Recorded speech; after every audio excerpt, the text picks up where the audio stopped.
మీరు hair fall తో struggle అవుతున్నారా? 150+ బ్రాంచెస్ ఉన్న అడ్వాన్స్ గ్రో హెయిర్ క్లినిక్ లో ఇప్పుడే ఫ్రీ కన్సల్టేషన్ బుక్ చేసుకోండి. Welcome to Suman TV.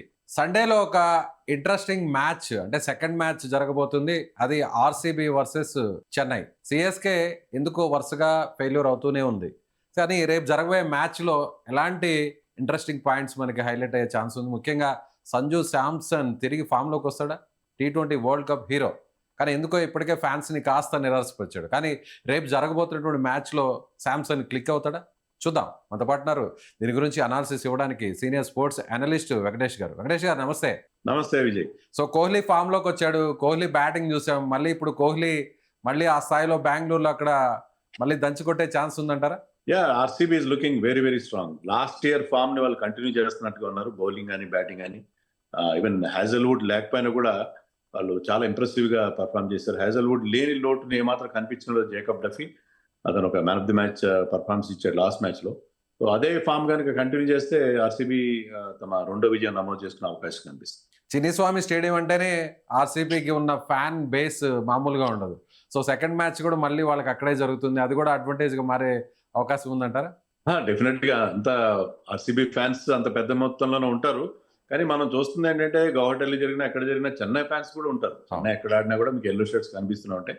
So రేపు అంతా రెడ్ షర్ట్స్ తో పాటు ఖచ్చితంగా ఎల్లో షర్ట్స్ ఉంటే కొంత చెన్నై హంగామా కూడా ఉంటుంది. వాళ్ళ మధ్య ట్రెడిషనల్ రైవలరీ ఉంది, ఇండియా పాకిస్తాన్ రైవలరీ లాగా. మీకు ఐపీఎల్ ఎప్పుడు కూడా ఇది కావేరీ ఇష్యూ లాగా అంటారు దీన్ని, కావేరీ మ్యాచ్ లాగా.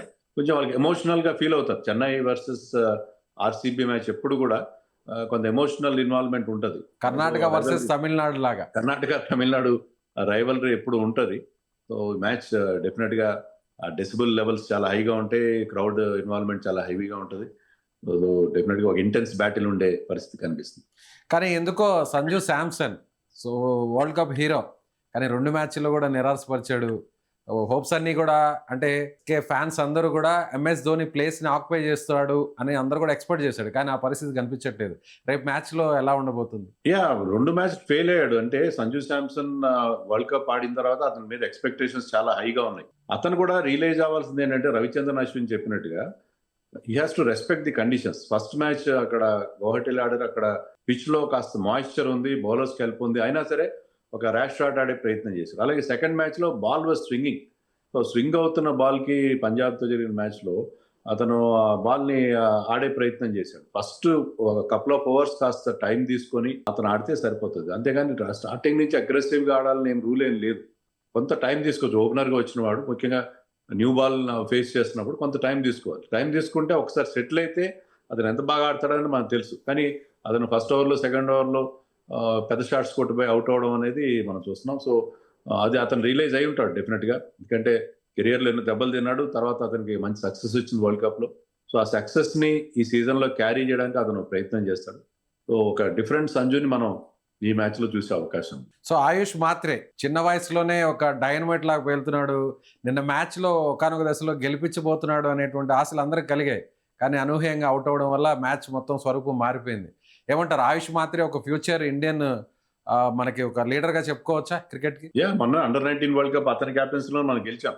సో ఈ జెన్జీ అది ఆయుష్ మాత్రే కావచ్చు, వైభవ్ సూర్యవంశీ, తర్వాత ప్రియాన్ షారియా, ఇలాంటి వాళ్ళు వీళ్ళు ఆడే షాట్స్ కానీ వాళ్ళ స్ట్రైక్ రేట్ చూస్తుంటే 300, 250 ఆ రేంజ్ లో వాళ్ళు స్ట్రైక్ రేట్ తో చూస్తున్నారు. ఒకప్పుడు 150 స్ట్రైక్ రేట్ అంటే చాలా గొప్ప స్ట్రైక్ రేట్ అనుకునేది. కానీ ఈ కొత్త కుర్రాళ్ళు ఎంత ఫియర్లెస్ గా ఆడుతున్నారు, వాళ్ళ దగ్గర ఎంత పవర్ ఉంది అనేది కూడా మనం చూస్తాం. సో ఆయుష్ మాత్రే వండర్ఫుల్ ఇన్నింగ్స్ ఆడాడు అగేన్స్ట్ పంజాబ్. అతను లాస్ట్ ఇయర్ కూడా ఇదే ఆర్సీబీకి అగేన్స్ట్ గా 94 రన్స్ చేశాడు. సో ఈ కొత్త కుర్రాడు నాట్ ఈవెన్ 19. సో అంత అద్భుతంగా ఆడుతున్నాడు అతను. So excellent performance. సో అందరి దృష్టి అతని మీద ఉంటుంది. అంత బ్రహ్మాండమైన ఇన్నింగ్స్ ఆడాడు అతను లాస్ట్ మ్యాచ్ లో. So again focus will be entirely on this youngster. So త్వరలోనే ఇండియా టీంలో కూడా వచ్చే అవకాశం ఉందంటారా?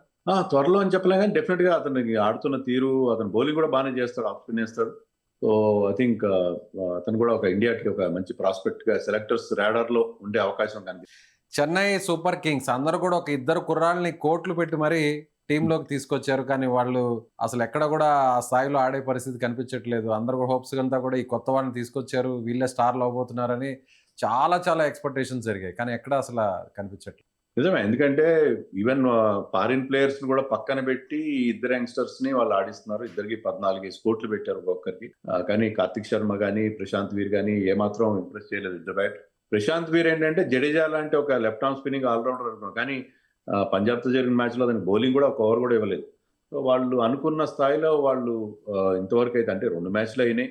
ప్రశాంత్ వీర్ అయితే ఒకటే మ్యాచ్ ఆడాడు. కొంత టైం ఇవ్వాలి యంగ్స్టర్స్ కి. Chennai is in the process of rebuilding. వాళ్ళు ఏంటంటే కొత్తగా ఒక టీం ని తయారు చేసుకునే ఒక ప్రయత్నంలో ఉన్నారు. సీనియర్స్ అందరూ వెళ్ళిపోయిన తర్వాత.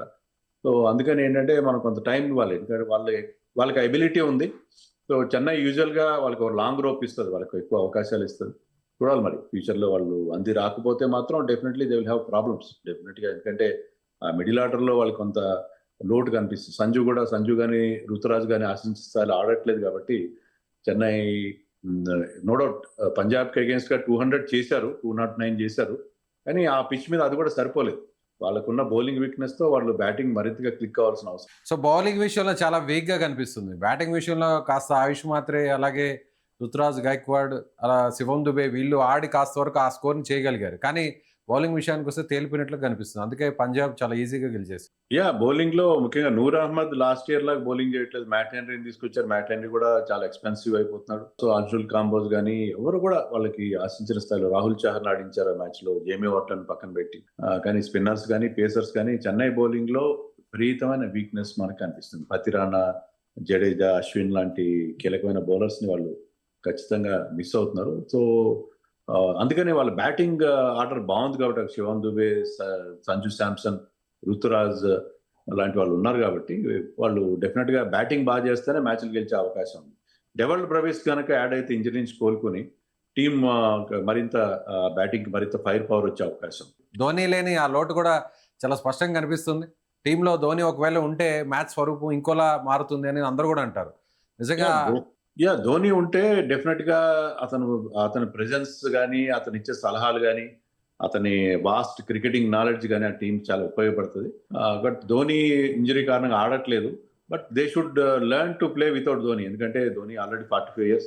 సో ఇప్పటికీ ధోని లేకుండా కూడా మేము మ్యాచ్లు గెలవగలం, ధోని లేకుండా కూడా మేము టీంను ముందుకు తీసుకెళ్లగలం అనే ఒక ఇంప్రెషన్ కలిగించాల్సిన అవసరం రుతురాజ్ పైన, సంజు శాంసన్ పైన కూడా ఉంది. ఎందుకంటే వాళ్ళిద్దరు ఇప్పుడు సీనియర్స్ టీంలో.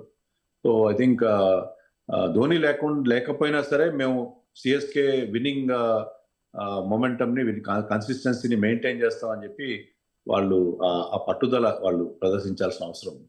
సో ఇప్పటికే సిఎస్కే 2 మ్యాచ్లను ఓడిపోయింది, 3వ మ్యాచ్ జరగబోతుంది. ఒకవేళ ఇది కూడా ఓడిపోతే కొంచెం పాయింట్స్ టేబుల్లో కూడా వెనకబడే అవకాశం పూర్తిగా ఉంటుంది. కాబట్టి ఖచ్చితంగా సిఎస్కే కూడా పూర్తి స్థాయిలో పట్టుబెట్టే అవకాశం ఉందంటారు మ్యాచ్ మీద. వాళ్ళు లాస్ట్ ఇయర్ కూడా అదే ఫినిష్ లాస్ట్ 10th place వచ్చింది. ఈసారి కూడా ఇప్పుడు పాయింట్స్ టేబుల్ లాస్ట్ లో ఉన్నారు. సో ఇది నవర్ ఎందుకంటే వరుసగా 3 మ్యాచ్లు ఓడిపోతే మీరు అక్కడి నుంచి క్యాచ్అప్ సిచ్యుయేషన్ ఉంటారు. మీరు ప్రతి మ్యాచ్ గెలవాల్సిన ఒక పరిస్థితి ఉంటుంది. నెట్ రన్ రేట్ మీద దృష్టి పెట్టాలి. So third match is almost must win match. Third match వరుసగా 3 మ్యాచ్లు ఓడిపోతే అక్కడి నుంచి రికవర్ అవ్వడం చాలా కష్టం. సో ఏదో ఒకటి చేసి రైట్ కాంబినేషన్ ఫైండ్ అవుట్ చేసి చెన్నై ముందుకెళ్లాల్సిన అవసరం ఉంది. సో ఇక ఆర్సీబీ, విరాట్ కోహ్లీ తిరిగి ఫామ్లోకి వచ్చాడు. బ్యాటింగ్ లైనప్ కూడా బాగుంది. అవలేలుగా 200+ రన్స్ కూడా కొట్టేశారు. సో మన ఎస్ఆర్హెచ్ మీద. సో ఆర్సీబీ ఓవరాల్ ఎలా ఉందంటారు? ఆర్సీబీ ఏ రకంగా చూసుకున్నా బాగుంది. అంటే జాకబ్ డఫీ అదే ఫామ్ కంటిన్యూ చేస్తాడా లేదా అనేది బౌలింగ్ లో కొంత వీక్నెస్ ఉంది వాళ్ళు. సరే డఫీ ఒకడే బాగా బౌలింగ్ చేశాడు, భువనేశ్వర్ కుమార్ స్టడీ. కానీ మిగతా బౌలర్స్ రన్స్ ఇచ్చారు, అది మా దృష్టిలో పెట్టుకోవాలి. సో సుయాష్ శర్మ కానీ, షెపర్డ్ కానీ వీళ్ళందరూ చాలా ఎక్కువ రన్స్ ఇచ్చాడు మనం చూసాం. కొత్తగా తీసుకొచ్చిన బౌలర్స్ కూడా వాళ్ళకి ఇంకా అందిరాలేదు. So they have to pay more attention to bowling. Batting లో కూడా ఫిల్ సాల్ట్ ఫామ్ అందుకోవాల్సి ఉంది. సో కొన్ని ఇష్యూస్ ఉన్నాయి. బట్ ఓవరాల్ గా ఏంటంటే విరాట్ కోహ్లీ ఒక ఫస్ట్ మ్యాచ్ లో అద్భుతమైన ఫామ్ లోకి రావడం, జగదత్ పడికల్ బాగా ఆడడం, ఇవన్నీ కూడా వాళ్ళకి కలిసి వచ్చిన అంశాలు. బట్ బౌలింగ్ విషయంలో ఫస్ట్ మ్యాచ్ గెలిచినప్పటికీ జాకబ్ డఫీ మినహా మిగతా బౌలర్స్ కాస్త తేలిపారన్న విషయాన్ని మాత్రం వాళ్ళు గుర్తుపెట్టుకోవాల్సిన అవసరం. సో చిన్నిస్వామి స్టేడియం అనగానే బెంగళూరులో చాలా చిన్న స్టేడియం. సో 4లు 6లు కూడా ఈజీగా వచ్చేస్తాయంటారు. సో ఎంత స్కోర్ వచ్చే అవకాశం ఉంది? ఎవరు ఫస్ట్ బ్యాటింగ్ వచ్చినా కూడా ఆల్మోస్ట్ ఒక 200+ మళ్ళీ రిపీట్ అవచ్చు. మొన్న 200+ రిపీట్ అవుతుంది. వాళ్ళు చేసిన 200+ ఫస్ట్ బ్యాటింగ్ వాళ్ళు చేసినా కూడా అది సేఫ్ ఏం అవ్వదు. ఎందుకంటే మన ఫస్ట్ మ్యాచ్ లో కూడా అది 200+ చేసినా కూడా దాన్ని డిఫెండ్ చేసుకోవడం ఆ స్టేడియంలో చాలా కష్టం అవుతుంది. సో హై స్కోరింగ్ ఈ IPL లో మోస్ట్లీ హై స్కోరింగ్ మ్యాచెస్ చూస్తాం. 200+ స్కోర్ కూడా అంత సేఫ్గా కనబడట్లేదు. సో అగైన్ అదే సిచ్యుయేషన్ మనకి చిన్నస్వామిలో కనిపించే పరిస్థితి. టాస్ ఏమన్నా కీలకంగా మారే అవకాశం ఉందంటారు వెంకటేష్ గారు? అంటే most of the matches chasing టీమ్సే గెలుస్తున్నాయి ఆ రకంగా. కానీ మీరు కనుక మీకు బ్యాటింగ్లో మంచి బలం ఉంది, మీరు ఫస్ట్ బ్యాటింగ్ చేసినా పెద్ద స్కోర్ చేయగలరు, దాని మీద అపోజిషన్ మీద ప్రెషర్గా పెట్టగలరు అనుకుంటే ఎస్ఆర్హెచ్ ఆల్రెడీ అలా చేసి ప్రూవ్ చేసింది కాబట్టి that also can be done. First batting చేసి కూడా మ్యాచ్ గెలిచే అవకాశం ఉంటుంది. మీరు కనుక మంచి బ్యాటింగ్ చేసి ఒక పెద్ద స్కోర్ అబోవ్ పార్ స్కోర్ కనుక బోర్డు మీద పెట్టగలిగితే you can win even without winning the toss. So Virat Kohli లేని లోటుని మనం T20 వరల్డ్ కప్లో కూడా చూసాం. సో మళ్ళీ ఇప్పుడు ఈ ఐపీఎల్లో కూడా అద్భుతంగా ఆడుతున్నాడు. సో రేపు మ్యాచ్లో కూడా ఆడాలని అందరూ కూడా almost not only Bengaluru, so ఇండియాలో ఉన్న అందరూ కూడా క్రికెట్ అభిమానులందరూ కూడా మళ్ళీ విరాట్ కోహ్లీ ఒక మంచి ఆట ఆడాలి, హాఫ్ సెంచరీ కూడా చేయాలి, అందులో batting pitch, home ground, so ఇలాంటి ఎక్స్పెక్టేషన్స్ చాలా ఉన్నాయి. సో ఆ రీచ్ ఏమన్నా వచ్చే ఛాన్స్ ఉందా? యా, డెఫినెట్ గా it will be most viewed match అవుతుంది. చెన్నైకి విపరీతమైన ఫ్యాన్ బేస్ ఉంది, ఆర్సీబీకి చాలా ఫ్యాన్ బేస్ ఉంది. మిగతా టీమ్స్ సపోర్ట్ చేసే ఫ్యాన్స్ కూడా విరాట్ కోహ్లీ కోసం ఈ మ్యాచ్ చూసే అవకాశం ఉంది. సో సండే రోజున అందులో నైట్ మ్యాచ్ కాబట్టి డెఫినెట్ గా మోస్ట్ వ్యూడ్ మ్యాచ్ గా అయ్యే అవకాశం ఉంది వరల్డ్ కప్ లో, ఈ ఐపీఎల్ ఇప్పటివరకు అయింది. So winning percentage and production ఎలా ఉండబోతుంది? అంటే RCB is much better side. ఖచ్చితంగా ఏ రకంగా చూసుకుని చెన్నై ఆల్రెడీ 2 మ్యాచ్లు ఓడిపోయారు. సో ఖచ్చితంగా 60-40 ఇన్ ఫేవర్ ఆఫ్ ఆర్సీబీ అని చెప్పచ్చు. చాలా కాన్ఫిడెంట్ గా కూడా చెప్పే అవకాశం ఉంది. సో ఎవరు ఫస్ట్ బ్యాటింగ్ చేసినా కూడా 200+ అనేది గ్యారంటీ. యా, 200+ కాకుండా 220, 230 అనేది ఏం చేసుకోవాలి. ఎందుకంటే ఆ గ్రౌండ్ లో మీకు అంత స్కోర్ చేయకపోతే దాన్ని డిఫెండ్ చేసుకోవడం కష్టం. డ్యూ ఫ్యాక్టర్ కూడా ఉండే ప్రమాదం ఉంది. Okay sir, right sir, thank you so much sir.